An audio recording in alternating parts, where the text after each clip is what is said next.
So much to talk about on the OHL podcast this week, including how the Butler did it and what I personally believe might be the model Ontario Hockey League franchise. But we'll get to all of that as we move into another week here on the show. Dan Mahar over there, find him on Twitter at Dan Mahar.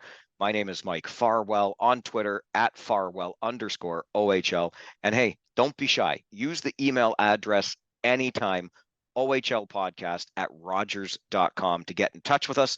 Let us know something you'd like us to cover, something that we're missing. Tell us we're morons. We're not really morons. You might think that, but you'd be wrong. Anyway, use the email address ohlpodcast@rogers.com anytime. And Dan, as we dive into the league this week, I don't think we can begin anywhere other than with the remarkable Zayne Parekh in Saginaw. What a phenom, really, this kid has turned into.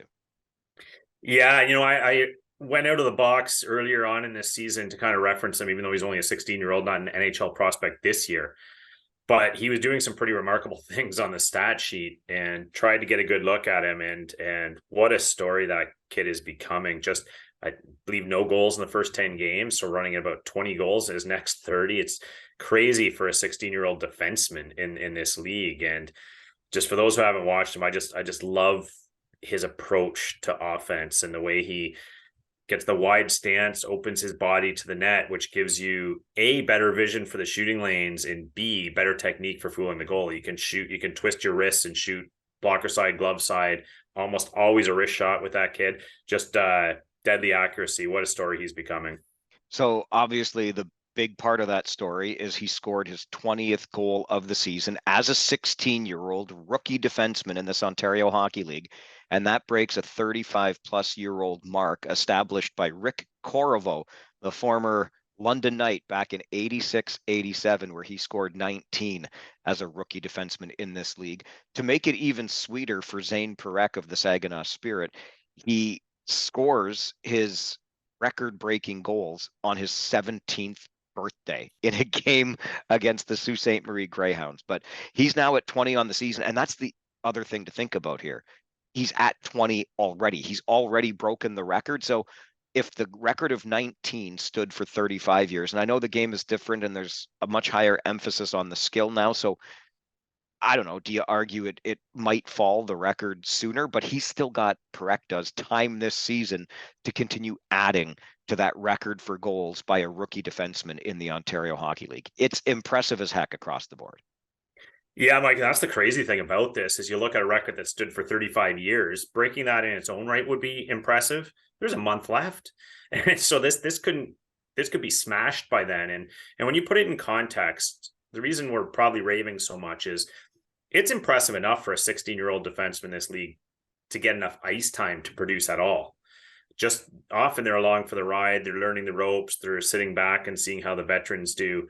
This is a 16-year-old who's earned his ice time, getting his ice time, continuing to produce with that ice time, playing on a team that was actually running up a really good record in the first half of the season, and a coach that had enough faith in him to keep running him out there so that he could do this. So it's on pretty much every level you look at this thing, Mike. This is a really impressive season for Parekh. I had the pleasure of watching Parekh play in games while Pavel Mintyukov was still a member of the Saginaw Spirit. So just let that sink in for a moment. Those two guys as defensemen running the way they can offensively, it was a real treat to watch. And I think it explains in large part how or why Saginaw was as successful as they were in the early part of the season. Obviously, things tailed off rather dramatically after the trade of Pavel Mintyukov, but the Spirit have now won 3 in a row. And just to again focus on Parekh and what he means to the team, up to now that 20 goals on the season, but I've heard comparisons and take them for what they are, but of Zayne Parekh to Brandt Clarke. If you want to project the way this guy is looking in the league at his age, think of Brandt Clarke today, and is Zayne Parekh that kind of player? Look, each player is their own individual, but the bottom line is this has been really impressive. And an interesting little tidbit on Zayne Parekh. Did you know he wasn't originally drafted by the Saginaw Spirit? The Owen Sound Attack picked Zayne Parekh the year prior, but there was a little mix-up because Parek's birthday, February the 15th. So he wasn't actually eligible for the 2021 draft when Owen Sound picked him. He was on the board and he was listed as being eligible, but they caught it. They flagged it. Owen Sound had to do the pick over. They took Leland Gill instead, a young goaltender out of Oakville. Now, Gill is having himself a decent season with the Hamilton Kilty Bees in the Greater Ontario Junior Hockey League loop, the Junior B loop. He's sitting 18-4 with a 230 goals against and a 910 save percentage. Not bad, but that was a 13th rounder in 2021. Obviously, Parek's a year younger, and it turns out he wasn't draft eligible anyway. But there's a nice little piece of trivia for you. Dale DeGray, he's got a nose for talent there in Owen Sound. He actually had Parekh on his board and took him in the 13th round in 2021. Turns out Parekh wasn't even really eligible then. And of course, the Saginaw Spirit get him in the first round, where you would have expected a talent like this to go in 2022. So there you go. Yeah, and probably from Dale DeGray's standpoint, you're looking at a kid saying he's got to be draft eligible. Look at him out there. So, but if we're giving anyone listening to this pod today some homework to go watch Zayne Parekh play, I want you to look for a couple things the way this kid plays the game. And I can't emphasize this enough to young players looking for an offensive game. Quickness is the number one thing. You'll talk a lot about power on your shot. You'll talk a lot about various things that wow people. Quickness on the pucks, on the loose pucks. Parekh has that brilliant read of the ice where he scans it and his feet are moving before anyone else on the ice to loose pucks. That's critical to getting him to the spot quickly, buys him that extra couple feet he needs to get a lane, to get the right shot. And then the shot release itself. Not often a huge flowery windup that lets the defense and the goaltender adjust. It's quick. It's off his stick in a heartbeat, and he's worried about the accuracy more than anything. So overall quickness is the key ingredient for him. And boy, if you're a young player watching, try to pick up some of those habits, because if you can be quick on pucks and quick on release, you don't need the power and strength that you think you might need. Offense is born from quickness, and Parekh has it in spades. It's worth, on that note too, just watching this kid play. So if the Saginaw Spirit are coming into your city to play your OHL team, buy a ticket. I'm not going to try to make the Connor Bedard comparisons at all, because he's selling out barns except his own in the dub right now. But Zayne Parekh is honestly one of those players that's worth the price of admission. And it makes me think to a question we got. Was it email ohlpodcast@rogers.com, or no, I think it was a comment on one of our YouTube videos on the OHL podcast YouTube channel, but asking about who we think is going to get the Memorial Cup next year. Again, I'm going to say, and the announcement's about a month away now, on roster alone. And then there are other things going, obviously, for the Saginaw Spirit franchise. But you look at this Saginaw team this year, you look at the moves that the team has made to position itself for next year, and whether they're hosting or not, I think the Saginaw Spirit are already, I know it's a long way away, but they're in the conversation as having a championship type roster on paper coming into next season. And you look at what they've been able to do this year. Parekh is a guy worth the price of admission. And let's just stay on that for a moment, because we wanted to make note of a couple of key injuries that have happened in the league. You never like to see it. One of them being to Michael Misa, the other being to Shane Wright. So let's start on the Misa point, another guy that's always worth the price of admission, but has not been in the lineup for the Saginaw Spirit since February the 3rd. He was injured in a game against the London Knights. There was a lot of talk after that one. It was a knee-on-knee collision with Max McHugh of the London Knights. A lot of people calling for supplemental discipline on McHugh. The interesting thing about the hit, it was originally assessed a 5-minute major to McHugh. They reviewed it and they actually reduced it to just 2 minutes. And if you listen to anybody who was talking about it from the game itself when it happened, they said, you know what, Misa's this kind of player that is pretty shifty, and he shifted as McHugh was coming in to lay a body check, and it's hard to change trajectory at that point. So no intent was assumed on the part of Max McHugh, and you never really can determine what's going on in a player's mind. But I would say once they took time to review it and came back with the minor penalty instead of even the major, I'm gonna give Max McHugh the benefit of the doubt, say the officials did the right thing here after taking the time to review that and determining it wasn't something with ill intent. The unfortunate outcome of this is now we're at 8 games and counting without Michael Misa, not just for the Saginaw Spirit, but for this league, which is never really a good thing. We just wish him the best. And I checked in just before we started this recording today, and Misa's still listed as week to week with that lower body injury. So that doesn't sound like an imminent return at any stretch. No, it certainly sounds like we're looking at something a little longer term here. And obviously, all hopes are with Michael Mees and his recovery. First of all, for full recovery, you want him at full strength next year if we get Saginaw hosting that Memorial Cup for sure. But certainly in the short term, you want to have the opportunity to watch him play in this dynamic 15-year-old season he's having. And yeah, on the hit, all I would say is very similar. Is I'm a big believer in punishing the intent and the act, not the result. And I know there was a bad result here. Probably the most telling sign was that the folks on the Saginaw side were even saying it wasn't a dirty hit; it was just a bad result. So usually, when the opponent is saying that, it's telltale. It was just a bad result. Like you said, Misa's a shifty player, but for everyone involved, mostly him, but for the fans hoping to see that kid before the end of the year, hoping the recovery is a couple weeks more than a lot of weeks.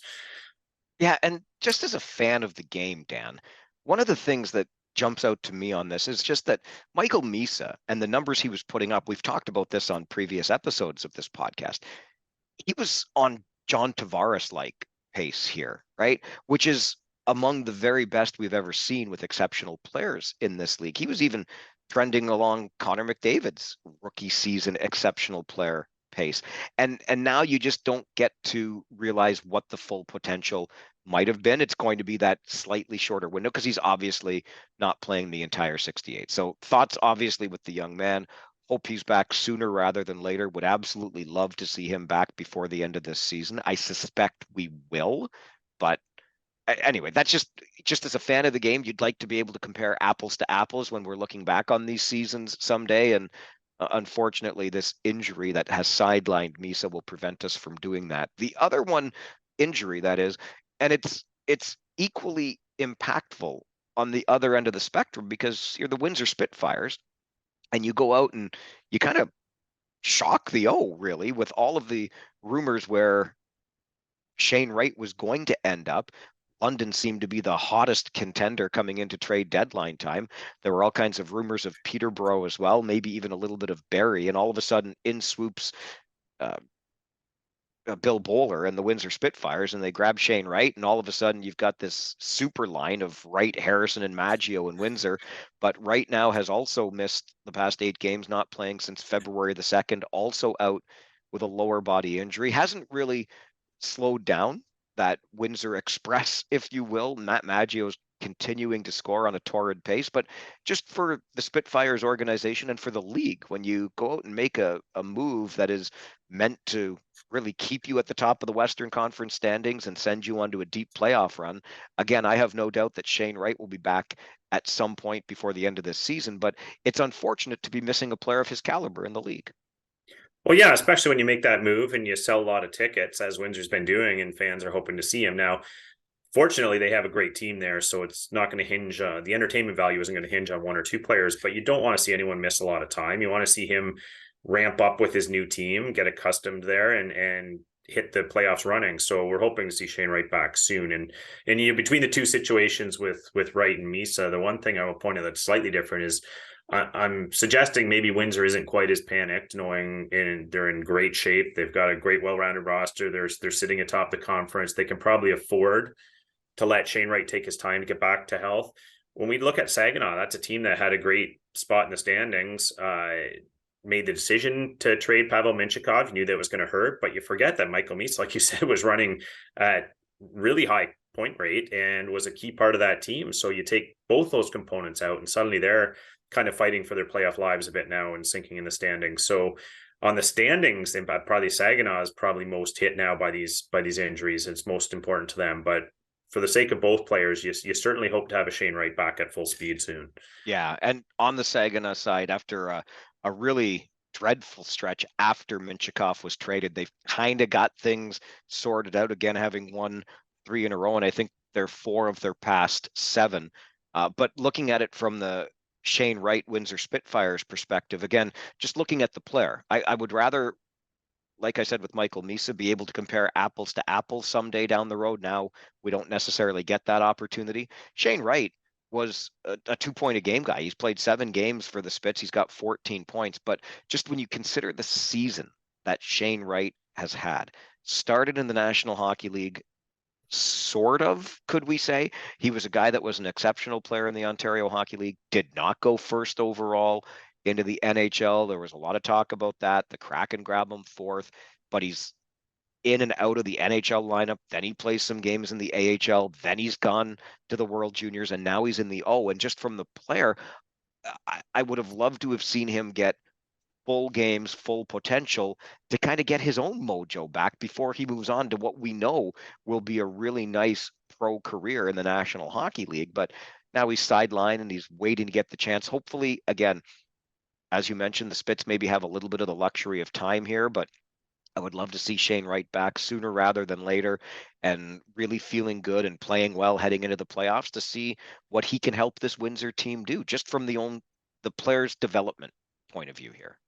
Yeah, it's a really valid point when you look at the season he's had, being at training camp with Seattle, staying up there for a while, Team Canada, obviously starting in Kingston on to Windsor. So he's played for a lot of different teams this year, and that really messes with everything, not just the chemistry of the team you're on and finding your role on that team, but just your living arrangements, your surroundings, your teammate, all this, the social end of things. So a lot has gone on for Shane Wright this year, and just doesn't really need any setbacks like this to extend any amount of time. So with any luck, Windsor will have him back well ahead of the playoffs.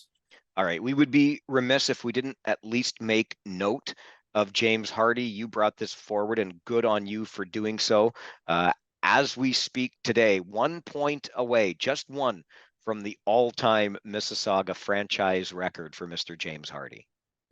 Yeah, and I think it's nice to recognize players like this whose dedication and commitment in this league has paid off. And anytime you're going to hold a franchise record for all-time scoring, that's something to write home about. And it's something that James Hardie, much like Zayne Parekh's record, has plenty of time to not just beat it but smash it with about a month left to go in the season here. So he could put a pretty lofty total there at the top of the Mississauga Steelheads franchise record, dating back to the late 90s, I believe, when St. Mike's was the franchise. So some good players have come through there, obviously passing Riley Brace and Daryl Bootland, who have held it after 5 seasons in the O. So James Hardie, I think everyone who speaks of him will talk about what a solid citizen he is there and showing up every game. And there's a reason Mississauga decided not to trade him at this deadline, even though I'm sure they could have recouped a number of assets for him. So kudos to James Hardie, tip of the cap on the eve of you setting that franchise record. Yeah, good point on tracing it back for the franchise record. That's why I said Mississauga, not necessarily the Steelheads, because this goes back to Toronto St. Mike's and a whole bunch of other things. However, Daryl Bootland, Riley Brace, each with 234 points currently. The number Hardie, as mentioned at the time of this recording, at 233. So not any doubt that he will set a new mark. A couple of interesting points on the current co-franchise point leaders in Riley Brace and Daryl Bootland. Brace will, I don't believe, have maybe ever his mark for games played with the franchise broken. 304 in the regular season, a total of 352 games played with that Mississauga franchise, and I don't think that's going to be touched. He retired just a few years ago after a career in Europe.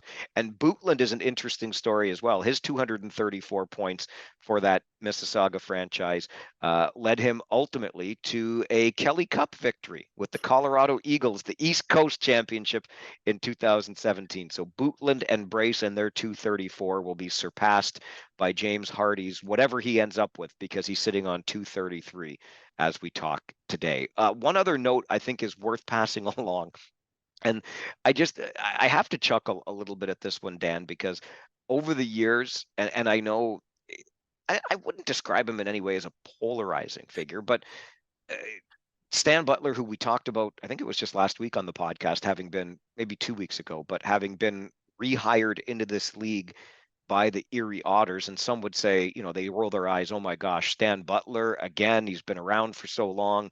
He kind of, nobody really misses his defensive mindset, etc. Whatever. I really came to enjoy my conversations with Stan Butler, certainly towards the end of his time up in North Bay. Once you get to know him, you find a pretty amicable guy and really with a great sense of humor. Anyway, back in the league, but worth noting that he gets his first win as head coach of the Erie Otters when the Otters beat the Battalion in North Bay.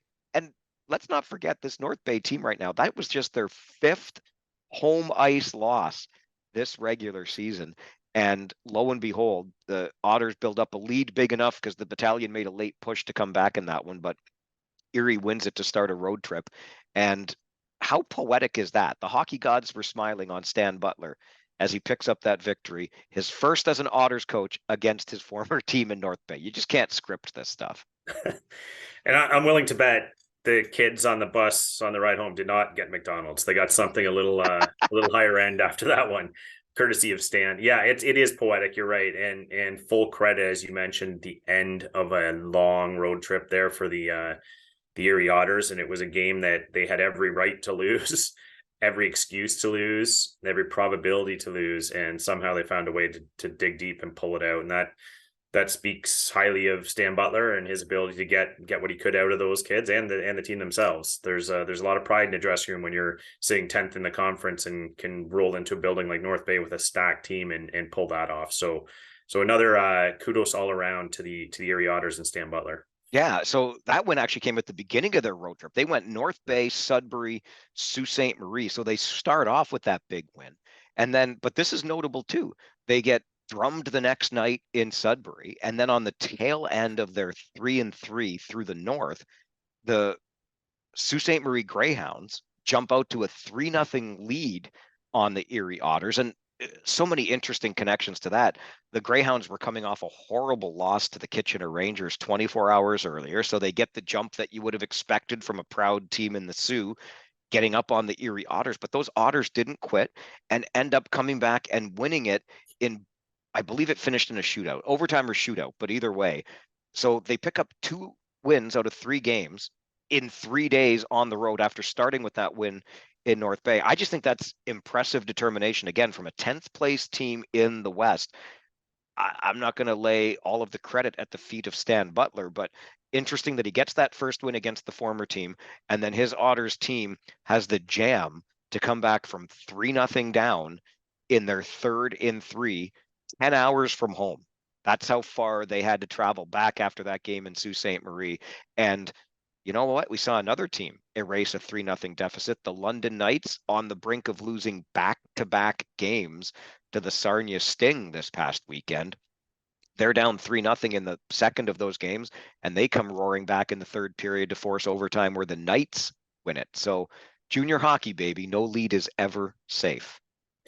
And I think the learning point from this, Mike, we talked about a little earlier was these kids are all being scouted. They know it. We have scouts in the building watching these games, and we've seen quite a few big scores in the league this year. There's been some 12-1, some 10-2, some 8-1, some games where teams just got pounded. And that happens over the course of the year, especially with 3-3s and fatigue and whatnot.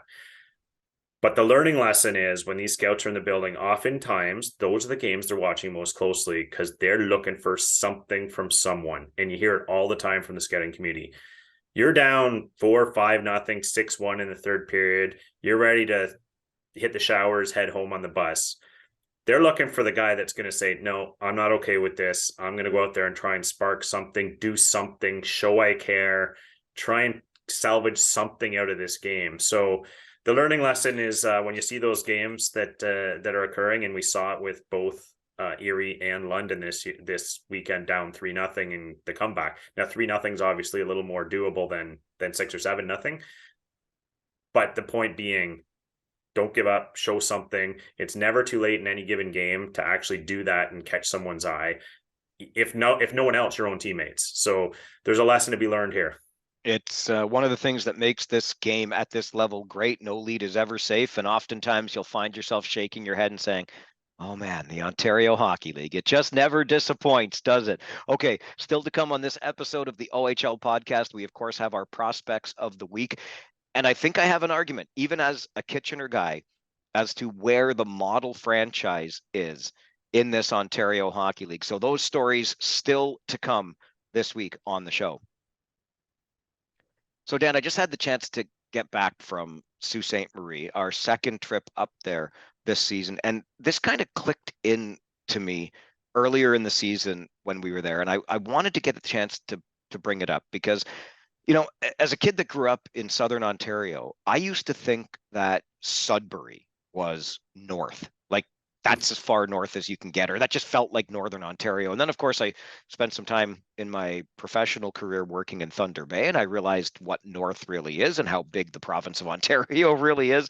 But Sault Ste. Marie is only about halfway from Southern Ontario up to Thunder Bay, but Sault Ste. Marie represents the northernmost outpost in the Ontario Hockey League. And I will bitch and I will moan because I'm a Southern Ontario softie all the time about making that long trip up to the Soo. 8 hours one way, but you only have to do it twice. And the longer I've been in this league, the more I think about what it must be like for players in the Soo, where their shortest trip is about 3.5 hours down to Sudbury. They, of course, cross conferences to get more games against those northern teams because otherwise they're traveling goodness knows how many hours. Well, I guess it would be about 3.5 to 4 over to Saginaw, Flint, et cetera, to stay in the Western Conference. Bottom line is the travel is far more arduous for Sault Ste. Marie. But you never hear a peep. And I don't know. We've had so many guests on the feature interview side of this podcast who played in the Soo and just raved about the fans, the way the organization treated them. And I've been getting a real sense of that when I go up there now. And I pay attention to the way the organization operates, from the longstanding employees that they have working for the Greyhounds. I mean, we've got people on the operations side, including my buddy Jerry Liscombe Jr., who does communications and play-by-play for the team. He's coming up on 20 years with the team. He's a Siouxite, hired by the Greyhounds. He's been with the organization for all that time. But the bottom line, without getting too deep into it, is they do the little things right. From the reception in the rink on the scouts and media side to the way that players are treated. Just consider they've got 55 hotel stays on their docket this year in Sault Ste. Marie. And yet, when we talk about franchises where there are, you know, curious things going on from an ownership perspective, you never hear a peep out of Sault Ste. Marie. You never hear a complaint. Oh, we've got all this to do. We've got all this travel. We've got all these hotel stays. We have to do this. We have to do that. You never hear a word. It's just business as usual. And I just think that's a tremendous testament to Tim Lakenda, who is the president and governor right now. The Lakenda family has been operating the Hounds for more than 20 years. And I just think it's impressive. They are the only game in town. I get that. There's not much else going on up in the Soo, but I think if you can make it work in Sault Ste. Marie, I don't know why you can't make this league work anywhere, quite frankly. Well, it speaks heavily to culture, Mike, that we talk about culture in your organization, and Sault Ste. Marie is an outlier in every sense of the word, geographically, in terms of advantage in this league, and you look at the culture they try to establish in the Soo, and if you were to throw any team in the league just randomly and ask a fan for their first thoughts on them, pretty much every team has a thought that comes to mind. You know, dysfunctional, never competitive, great place to play, great rink, like something comes to mind. With Soo, I have to be thoroughly positive when you look at their track record of developing pros, being a tough team to play against on the road or at home. And this is a team, when you look at even the successful teams like a London, and you hear some of the criticisms, oh, well, yeah, they've got such a financial advantage and a location advantage, and the rink's great. What can you say about Soo? I mean, they would have every excuse, like you said, to say, well, we're at a disadvantage. We don't have the economic background of some of the teams. We don't have the travel's a disadvantage. It's hard to lure people to a northern climate all these things. Like you said, you never hear that excuse. What you hear is a culture where they're like, you're going to come in here, you're going to work, we're going to make you better, we're going to make you a pro. And they're right near the top of that list for pros turned out of all the OHL teams. So, like you said, Mike, it's a great thing to recognize because the Sioux franchise has done things right for a long, long time. And even in down years like this year, no one ever sits on it and says, things are not going well in the Sioux. They say, yeah, they're reloading. They'll be good again soon, because they know they've established that process to be respectable despite all the challenges and hardships they might have. And what, like you said, model franchise is the right terminology. Yeah, you talk about that recruitment piece, and this is the other way I'm looking at it. We can absolutely speak to what they've been able to do on the ice in terms of churning out future pros, for sure. Look at their wall of fame outside the Sault Ste. Marie Greyhounds dressing room, and they have the names of every player that skated for the Hounds and then skated in the National Hockey League. But I'm even looking at this more of late from the perspective of a parent. If my kid was drafted by the Sault Ste. Marie Greyhounds. Again, I'm going back, putting myself in 16-year-old Farwell, thinking Sudbury is north. Wait, you want me to go further north? I think it was Mark Mateer, the former Hound, who told us on this podcast that when he got drafted by Sault Ste. Marie, they were looking at the map and they couldn't even see the Sioux. And that's when either mom or dad realized, I think it was dad, that the map was still folded under. They had to unfold it even more to see Sault Ste. Marie. But Mark, now he makes his home. He's a Niagara area kid and now makes his home in Sault Ste. Marie and raves about it. And look, I'm not here to shill for the Sioux Greyhounds. I wanted to share this perspective because I'm honestly impressed every time I go up there. And I talked about this to Kyle Raftis when I was there a while ago. And I kind of said to him, I said, you guys are like, you do a really nice job here from every aspect of the organization. He kind of joked. He said, well, we have to. But if you think about it, if you're a parent and your kid gets drafted by the Sault Ste. Marie Greyhounds, what's the first thought that pops into your head? Well, if they're Southern Ontario kids, they're 8 or more hours away from you as a family. Where are you sending your kid? What kind of environment are they going to have when, the shortest bus trip is 3.5 to 4 hours? Well, I'm here to tell you the kind of environment you end up with and just the way the players are taken care of. Forget the development side, forget the hockey side. Think about how well your son, in this case, is taken care of as a member of that Greyhounds organization. There's a strong core of billet families. The city absolutely loves their Greyhounds. I remember being there in the playoffs a few years ago, and you couldn't go anywhere without seeing a storefront decorated in red and white Go Hounds Go paraphernalia.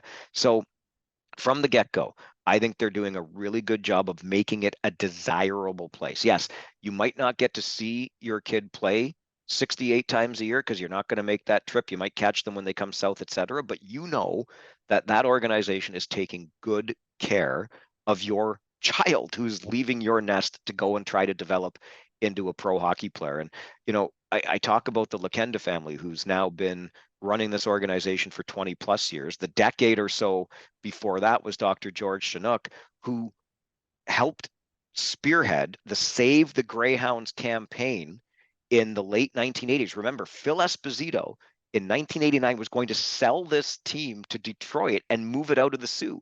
But there was a little known clause that said if local interests could come up with the $1 million to save the Hounds back in 89, it had to be sold to those local interests. And there was a fellow by the name of Mert Wright who is rumored to have written the biggest check on the way to that $1 million Save the Greyhounds campaign. And Wright himself wasn't a terrible hockey player in his own right. He was drafted by Sarnia, played for the Sioux Thunderbirds, kept the organization local.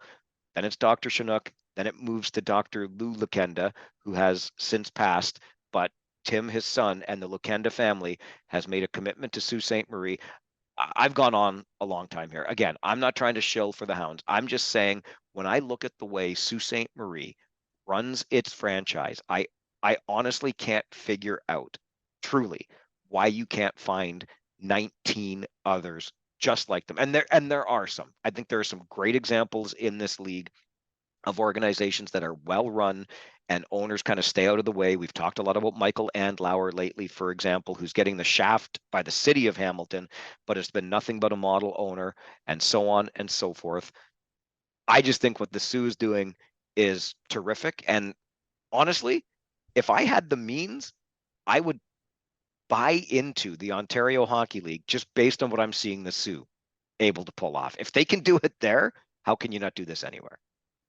Well, they're built a little differently up there, Mike. There's there's a northern work ethic and ethos up there that I think they take pride in. Like you said, the community rallies around it. It's hockey's a way of life there, and thank goodness for all those people you just mentioned that did all they could to keep the team there. And when you look at what they've gone through to build that professional, pro, viable franchise, you have to wonder why some of these other more southern markets can't rally around their teams a little more and do a little better, because there's teams that would do anything to keep their team there. And then there's a few markets that look like, not really sure. And you know what? Over time, that pays off because, like you said, if I was 16-year-old me looking to make my name for myself in my pro career, Sioux would be right near the top of my list, because if you don't develop in Sioux, it's more than likely on you. They give you every opportunity. They have a professional style organization, and they have a great track record. So great on the Sioux. What a credit they are to this league.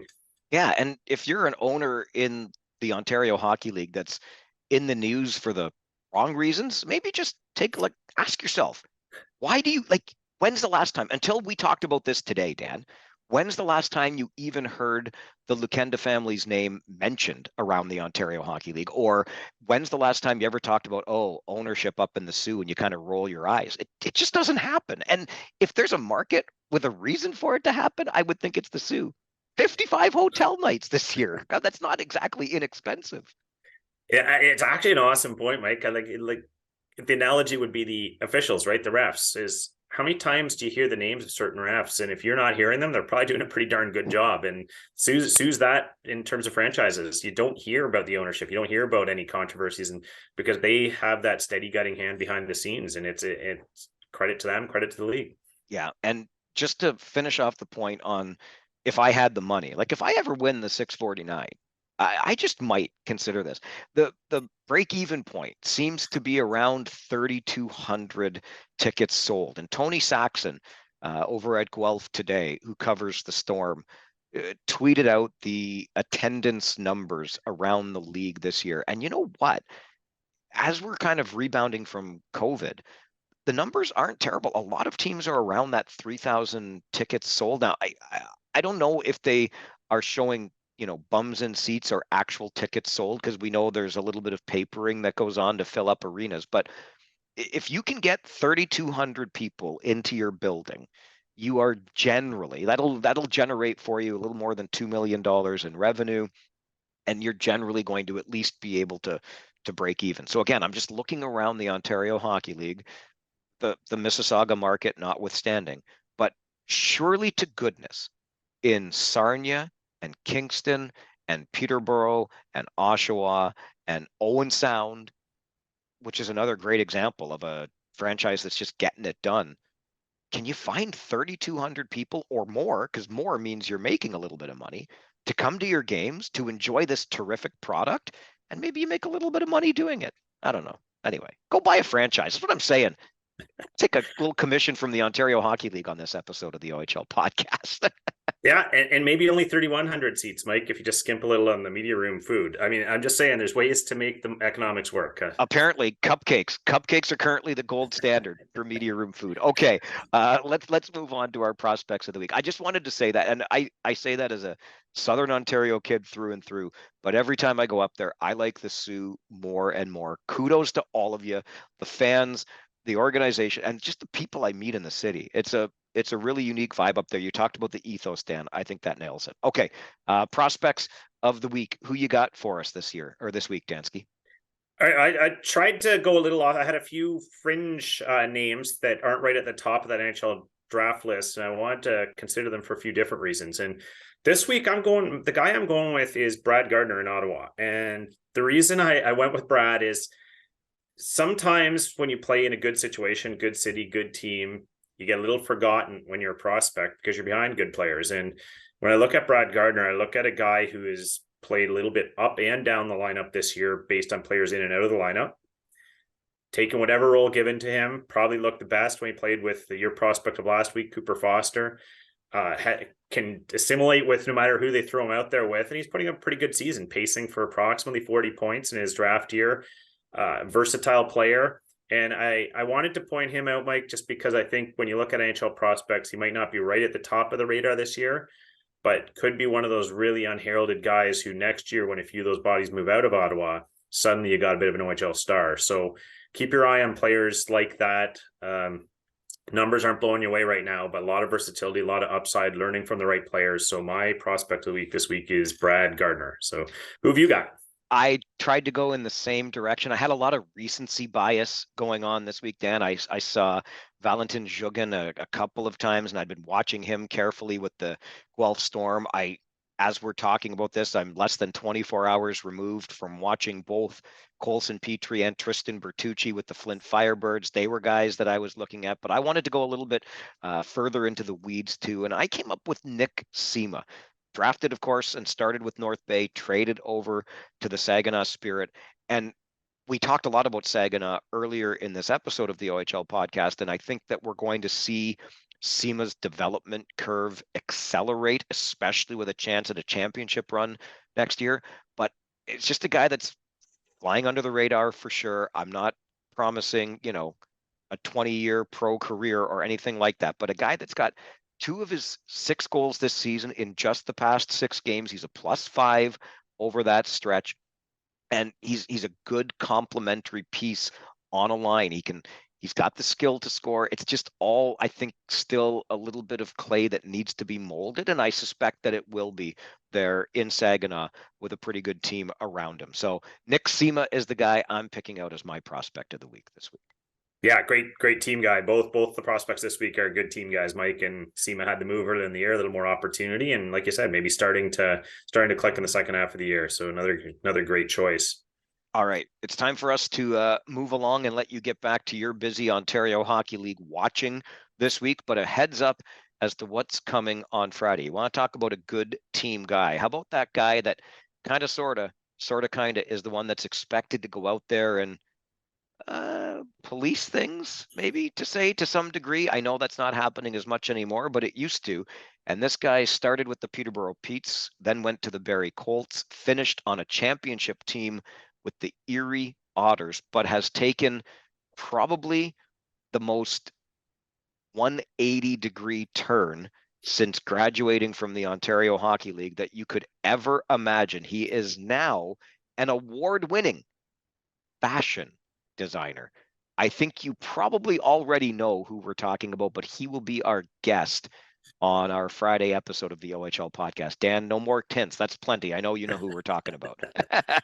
A stylish character. Definitely don't want to miss that one.